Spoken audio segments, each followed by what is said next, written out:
اگر آسمان اور زمین میں اللہ کے سوا دوسرے خدا ہوتے تو دونوں درہم برہم ہو جاتے، لہذا عرش کا مالک اللہ ان باتوں سے بالکل پاک ہے جو یہ لوگ بنایا کرتے ہیں۔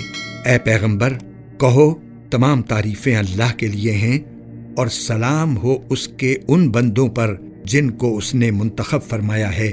بتاؤ کیا اللہ بہتر ہے یا وہ جن کو ان لوگوں نے اللہ کی خدائی میں شریک بنا رکھا ہے؟ بھلا وہ کون ہے جس نے آسمانوں اور زمین کو پیدا کیا اور تمہارے لیے آسمان سے پانی اتارا؟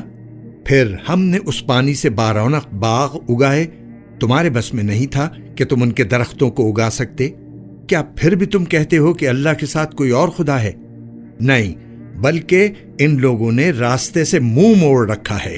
بھلا وہ کون ہے جس نے زمین کو قرار کی جگہ بنایا اور اس کے بیچ بیچ میں دریا پیدا کیے اور اس کو ٹھہرانے کے لیے پہاڑوں کی میخیں گاڑ دیں اور دو سمندروں کے درمیان ایک آڑ رکھ دی؟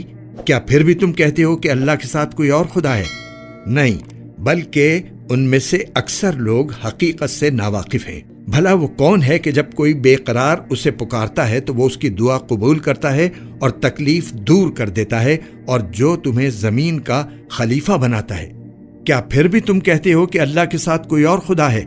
نہیں، بلکہ تم بہت کم نصیحت قبول کرتے ہو۔